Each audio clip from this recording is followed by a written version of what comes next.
become a housewife? Because again, you were always beautiful. You were always smart. You went to Hampton University. You are an AKA sorority sister. And after you divorced Giselle Bryant and you were a single mom, what made you say yes to being on television if that wasn't the path that you wanted in your life? They asked me, and to be quite honest, I was like, well, I wasn't really doing much at the time. I was just raising my kids and being, my beautiful self. I was like, sure, when would this opportunity ever come again? I have nothing to lose. I have everything to gain. I talked to my kids about it, who were very young at the time, but I talked to them. I was like, how do you feel about mommy being on TV? And they was like, yay! So I got their approval. I talked to Jamal about it. And his concerns were, I know you're funny. I know you're cool, but you're beautiful. And that is perceived differently. So you might not so your funniness and your coolness might not come through, and people are going to hate you. Child, the people hate you, Giselle, because you is always, honey, down to the Real Housewives of Potomac. You always trying to ruin one of your castmates' marriages, okay? What is up, y'all? It's your girl, Brand New, and honey, I am back in the building. This time, honey, I'm back to comment, honey, on this interview that Miss Giselle Bryant did with Carlos King. This heifer then tried to destroy all of her castmates' marriages, honey. We done seen it with Karen and Ray. Okay, we done seen it with Wendy and her husband, Eddie, honey. Now we seeing, honey, that it is Candace's turn, her and Chris, okay?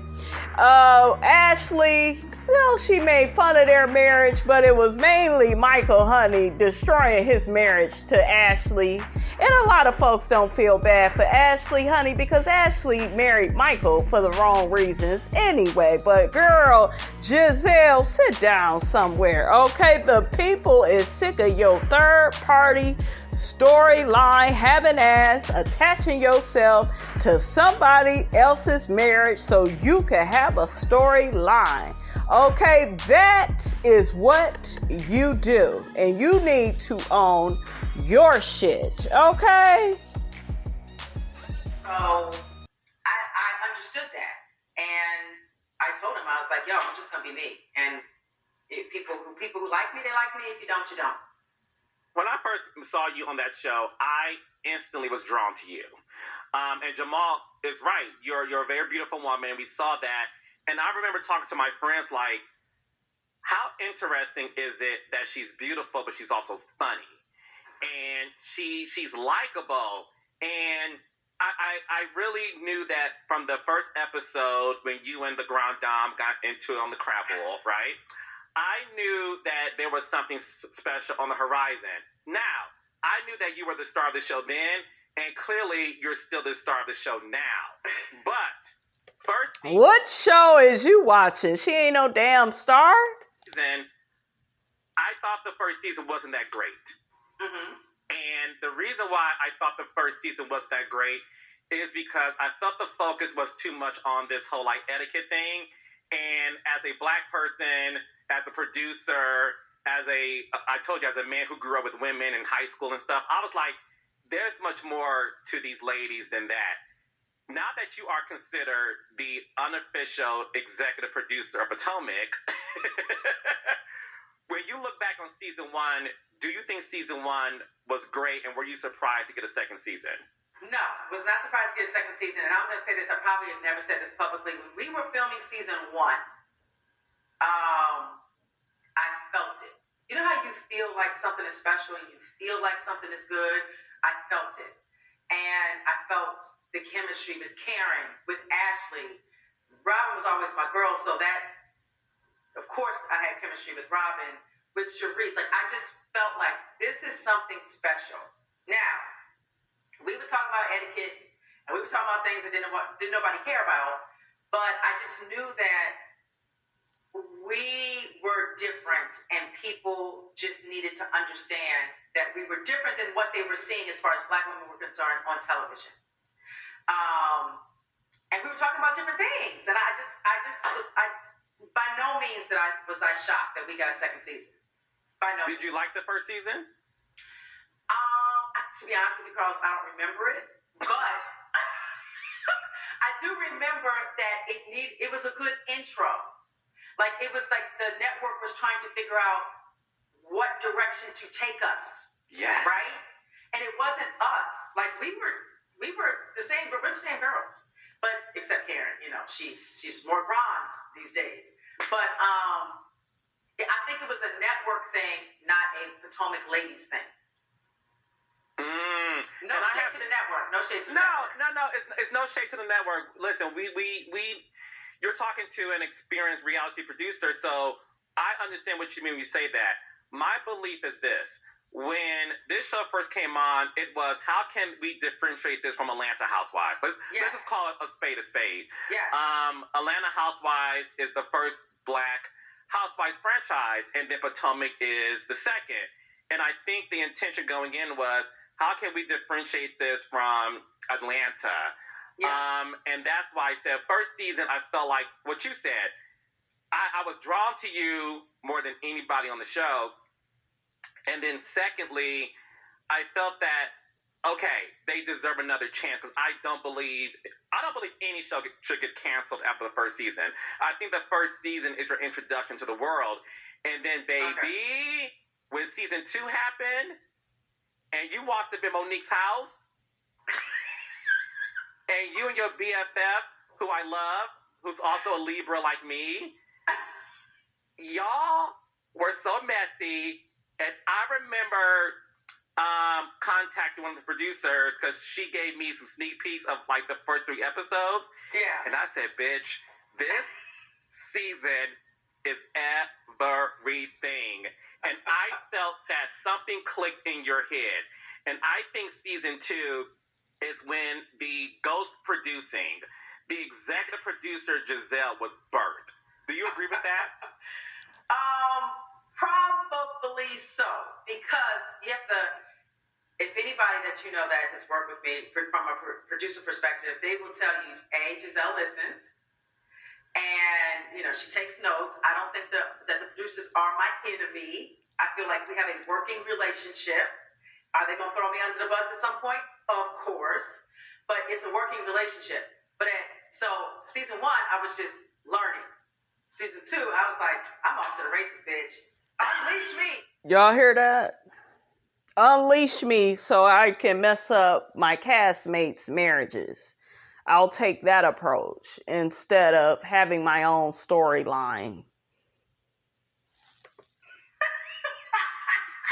Unleash my ass, okay? I'm ready.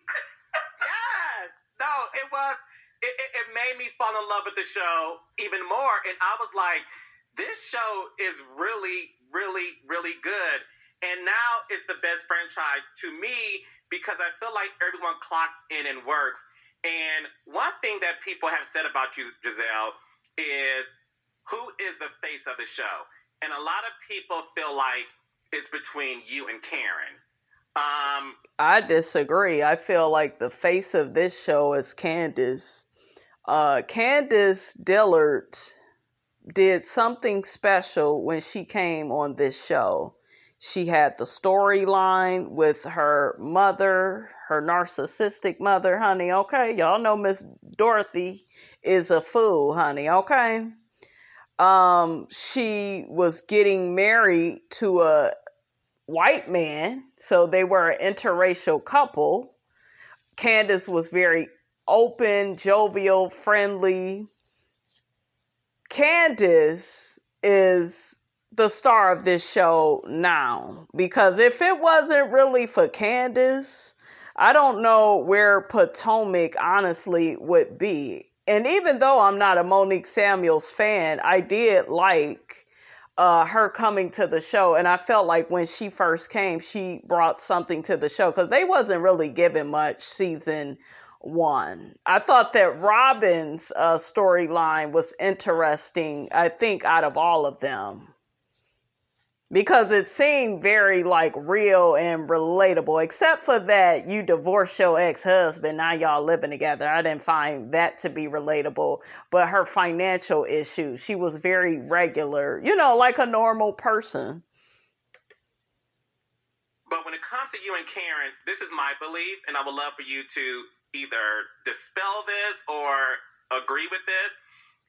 I feel like you and Karen are in on the joke. I don't think you and Karen care about who's in the center. I don't think you and Karen care about who's the star of the show. I think you and Karen care about what can she and I do collectively. When it comes to this show, though, a lot of people have questioned Robin's relevance on this show. And she's somebody who I met, who I love, and this is not me saying this about Robin. I think Robin's very relevant on the show, and I'll explain why later. But a lot of people feel that Robin is your lapdog.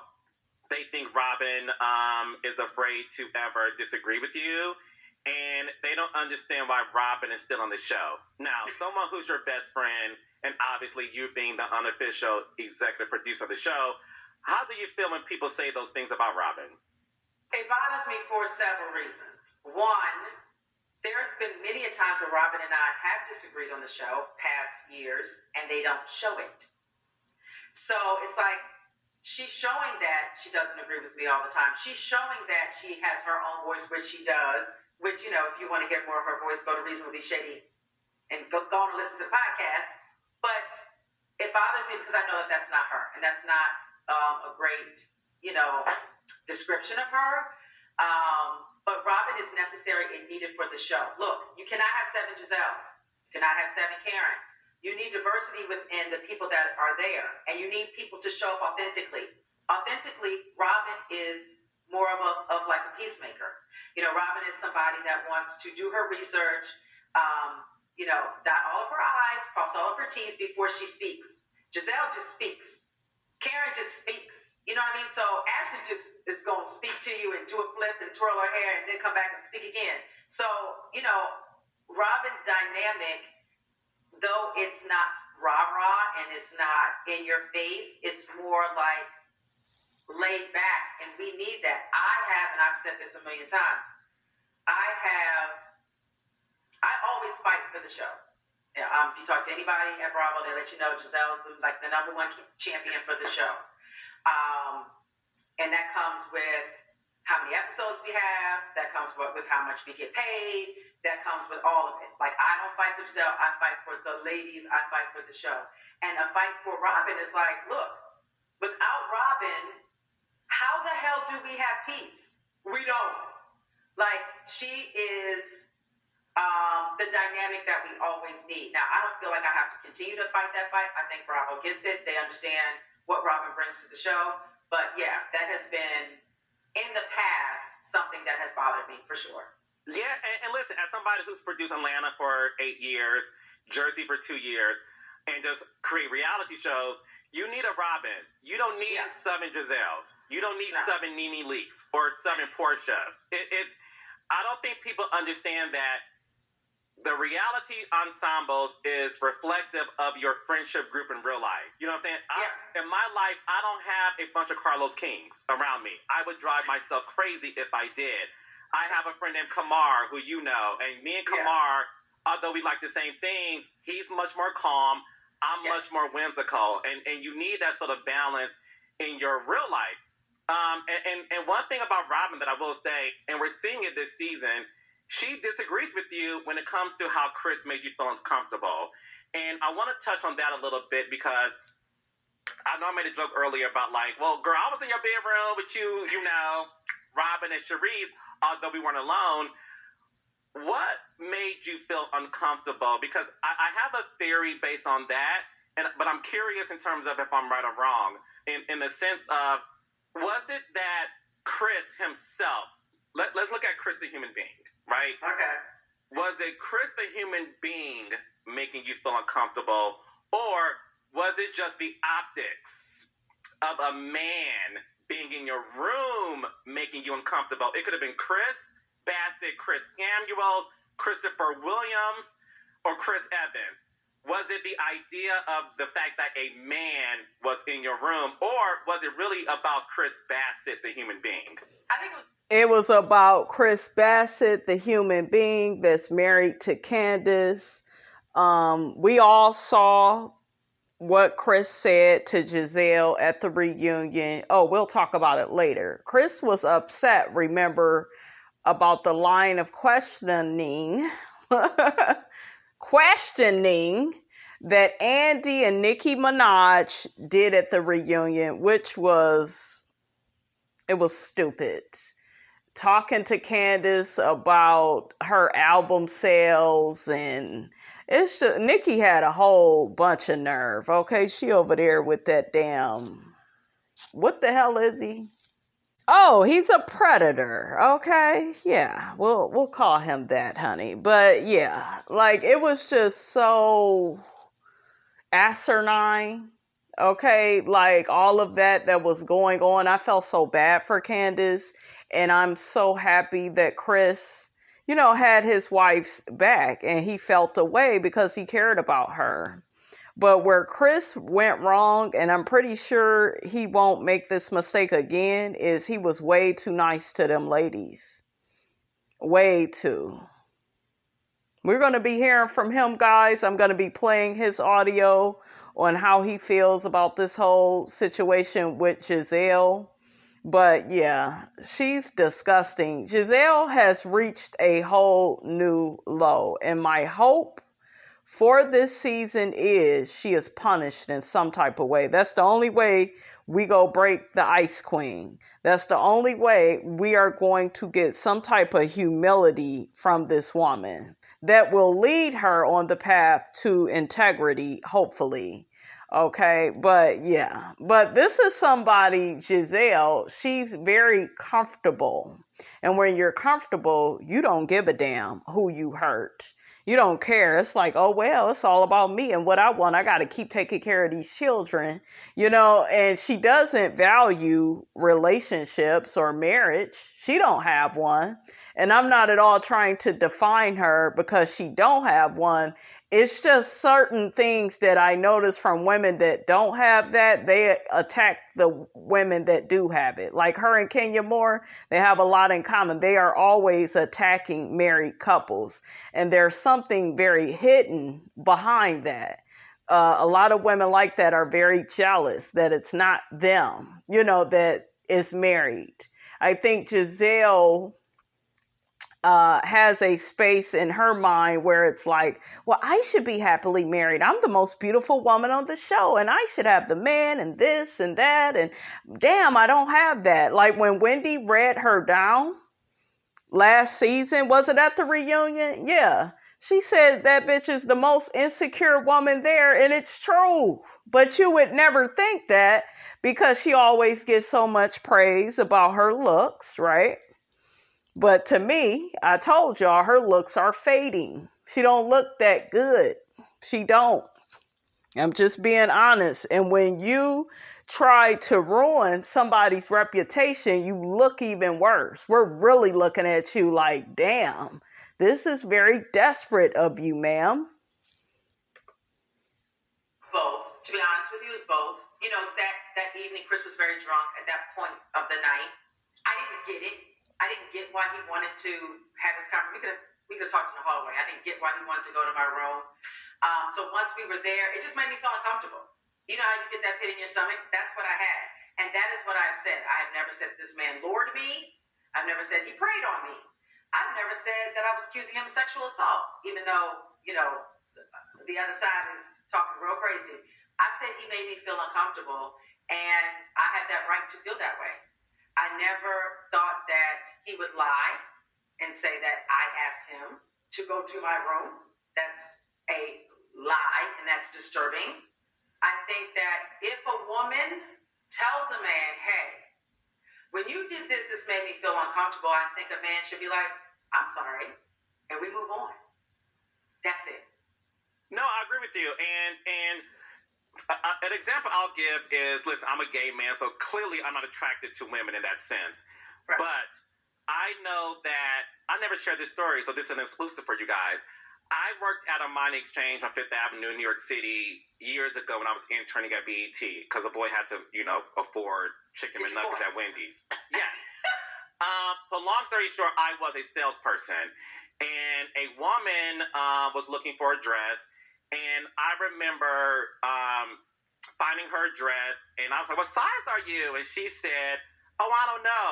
And I remember touching her arms to give her a twirl so I can examine, and I saw that she was uncomfortable, and I said, "Oh, I'm so sorry." And she said, "Yeah, I don't want a man touching me." And I said, "Oh, I'm sorry." And she said, "Look, I know you're gay.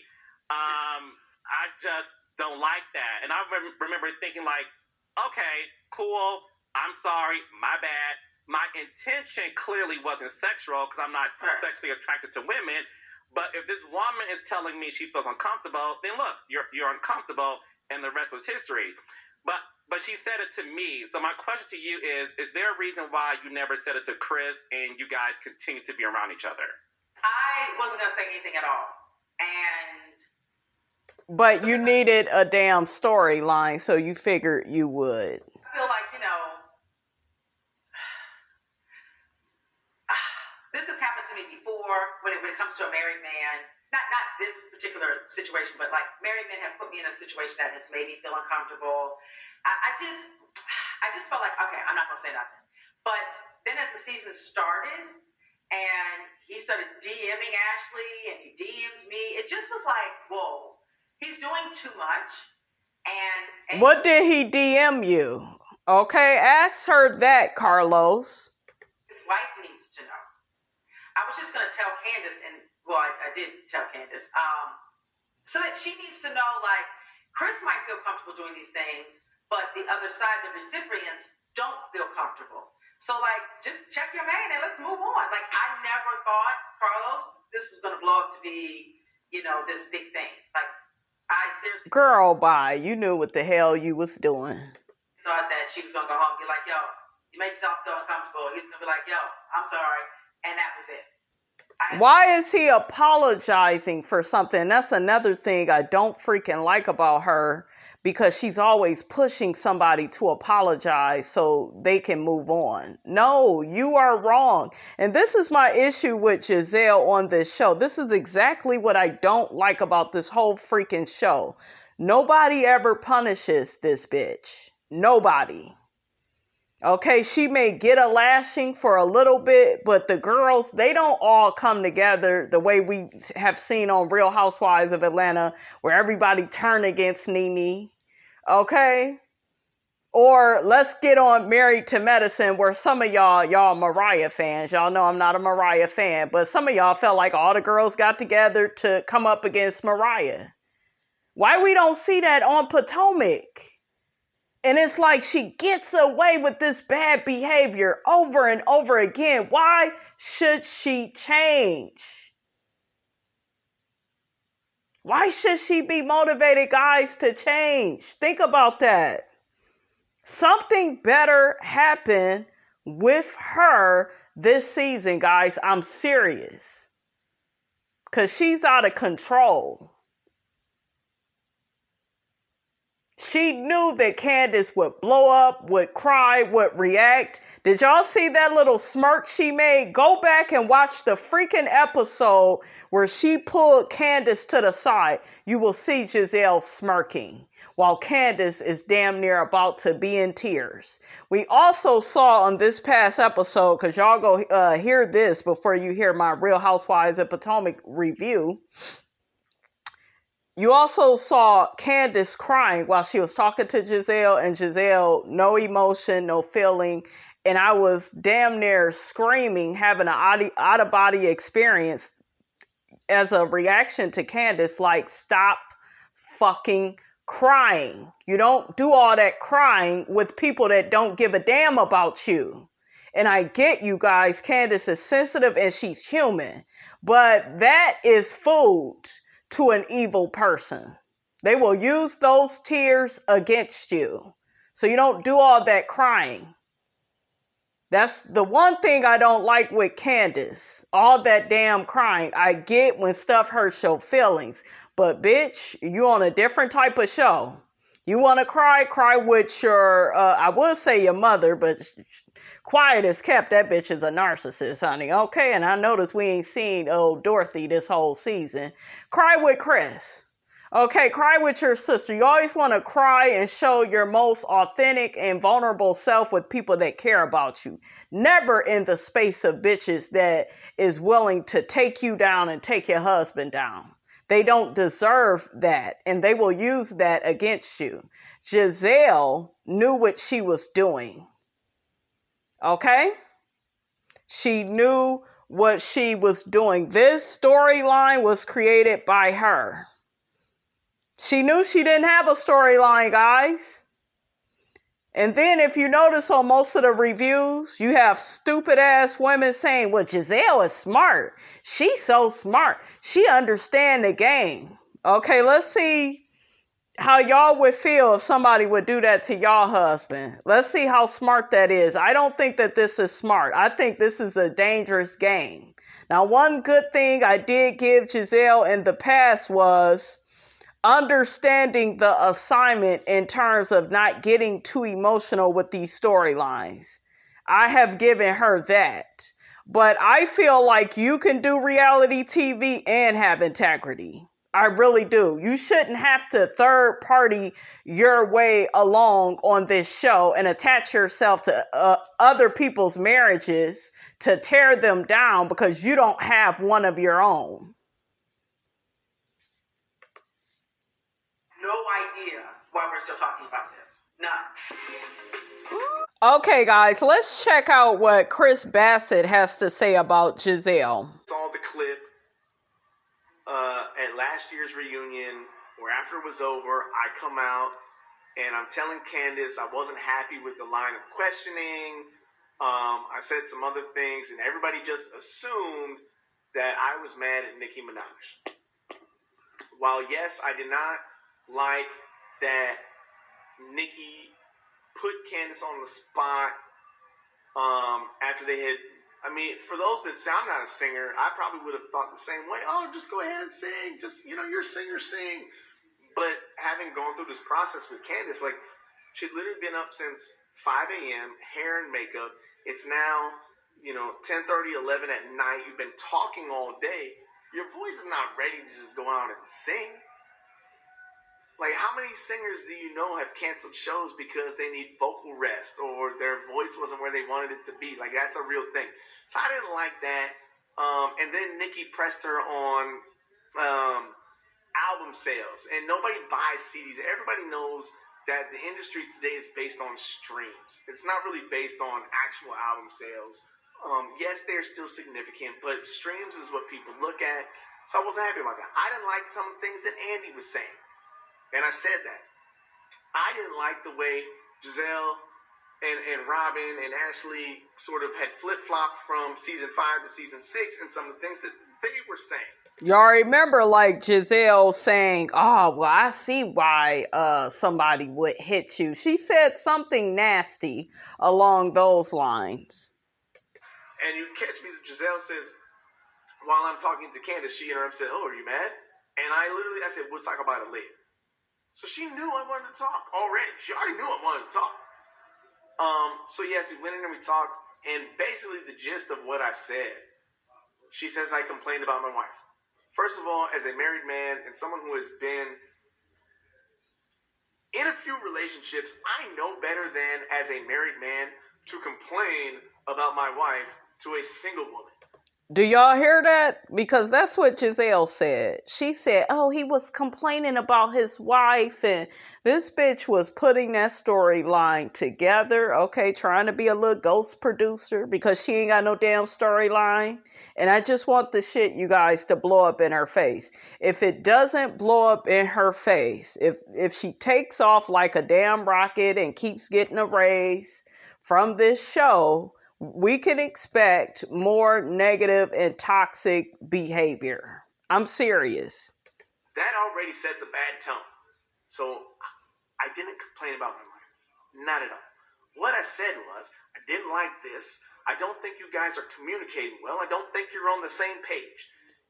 We cannot keep having seasons where there is so much bickering. People will get tired of it.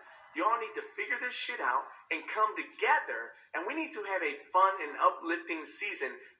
Yes, there's going to have to be some drama because that's what people love, but it's got to be a better season. It can't keep going like this. I'm going to tell Candace, I'm going to have you and Robin over for dinner, and the three of y'all are going to figure this shit out. Wow, he even offered to cook for them. And the bitch stabs him in the back. Okay? Giselle is miserable, you guys. Because this is what miserable people do. And that's what I talked about. That's it. And that went on for, like 10, 12 minutes maybe. And then she did say, yeah, we've been talking for a while. Can you see if they're ready? And I said, absolutely. And I went to go check. And as I was walking out the door, there was somebody right there coming to get her anyway. And that was that. That's what we talked about. That's what we talked about. But she doesn't remember what we talked about. I don't remember what he talked about. He was complaining about his wife or something. I don't remember him saying leave the door open. But if he did, then he already knew something. Like, so yeah, that's that. Okay, so next he addresses the situation with Ashley. Even a DM. I responded to a story. Like, it's not the same thing. So here's let's talk about that real quick. Let's do that, because everybody thinks I was at work or late, whatever. So at the Spring Fling event, so Ashley says she didn't know that I was the GM of View. I find that very difficult to believe, because all of these women speak to each other. They all speak to each other. So I find it very hard to believe because, hold on. Oh, hey, I'm going to blow that. Cutie and VA, is that what that's supposed to be? West Potomac alum? Come on, West Potomac. So at that Spring Fling, every woman who came up to me was all like I took it as being a little bit, congratulations on the job, as if I didn't fucking have a job before. Excuse me. Oh, I hear you got a new job, that's great. Oh, you got a job, congratulations. They all said that. So oh, shit. It's on Watch What Happens Live. That's great. Thanks, Andy Cohen. Appreciate you continuing to bring that up every chance you get. Don't worry, I let him know at the reunion that it makes me uncomfortable. Hopefully they'll stop talking about it. Y'all hear the double standards? Okay. So where was I going? Fuck, I keep forgetting. Oh, so anyway. Then at one point, I'm standing there and I'm talking to Karen, Charisse, Giselle, and Rhop. No, Karen must not have been there because Charisse was there, but she could have been. I don't remember. I specifically know that Giselle and Robin were there because they were telling me how much fun that they always had up there. I thought Ashley was standing there too. She might not have been, and that's totally fine. But anyway, we were talking about View, and I was like, yes, come by anytime. I'll take care of you guys. Just let me know. I'm going there tonight.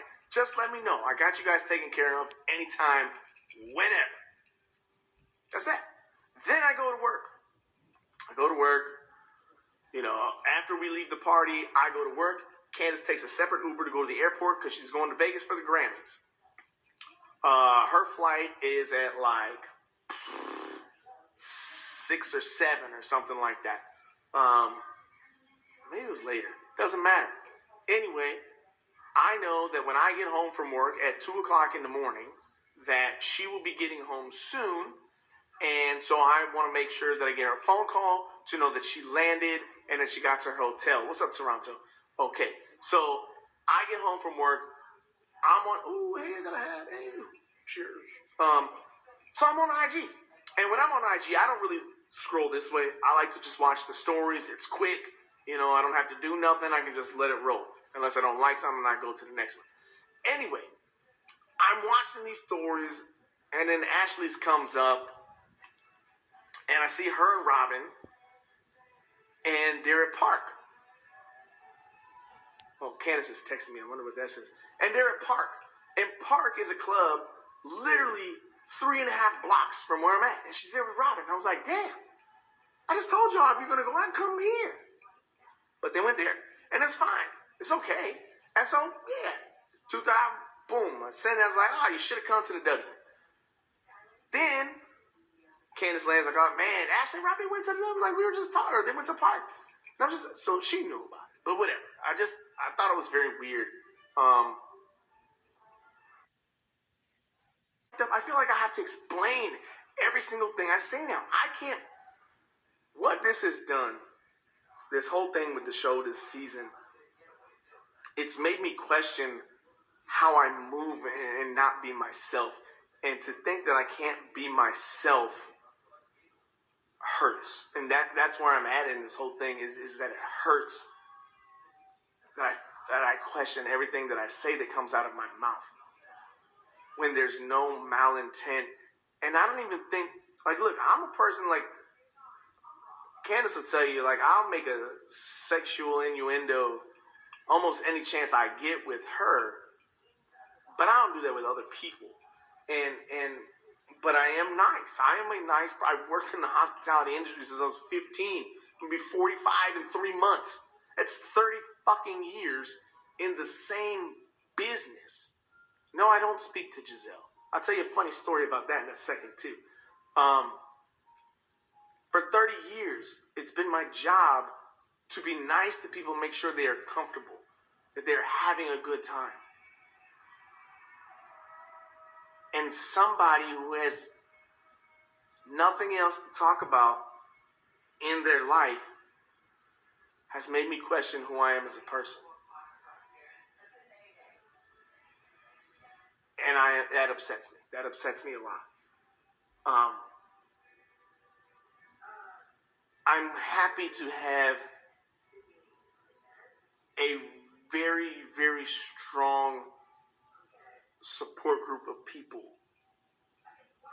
that I have worked with in the past, that I am friends with to this day, that have reached out and said, look, this is you as a person, like, we know who you are and it's cool. But you still, like, you have 99 people support you, and there's that one asshole who has so much to say and thinks you owe the world something because you did something wrong. And that's the one that sticks with you. And that's unfortunate because, like, you have so much support, but it's that one person. So this is what I love about reality TV, is that I get to show me,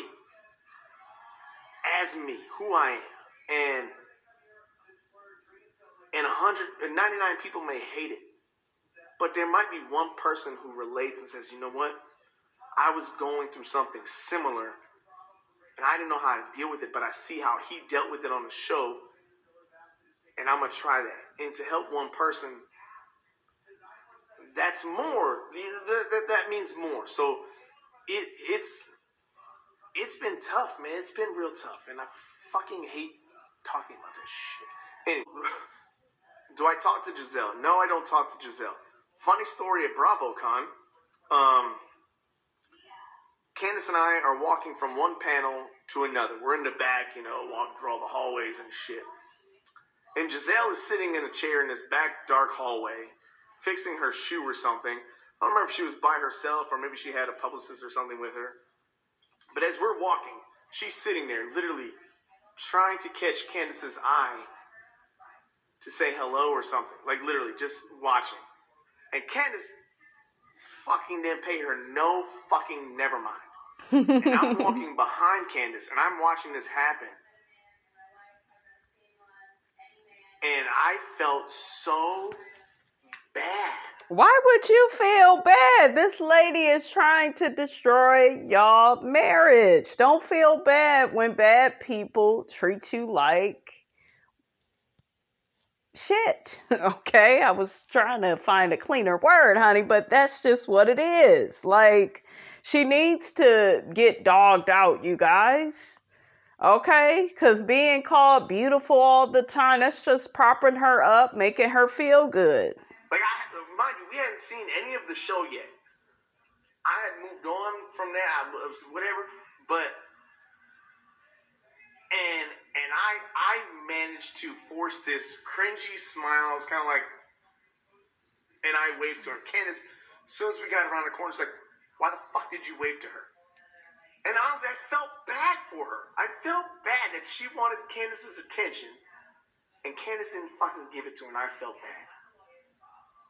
That's me as a person. I don't ever want anybody to feel bad or uncomfortable. I'm always trying to do everything I can to make people feel good. You can't do that, Chris. You gotta let people feel bad. Okay? She, of course, honey, need to feel bad. Okay, all the evil shit she's did. And comfortable. To the point, like, even as a manager, I would never let an employee, male or female, in my office with the door closed if it was only us two. I always left it open. Not for my protection or just for a level of comfort. That doesn't mean I think that anything bad is happening, as someone suggested today. Doesn't mean I think that, this is a bad idea. No, it's to make people feel okay, that I am in a safe space. And that's that on that. All right, you guys, that's all I have to say about that, honey. Get down in the comments, honey. Let me know what you thought about this here video. Don't forget to like, comment, and subscribe. I am your girl, brand new, and I will check you guys out in the next video.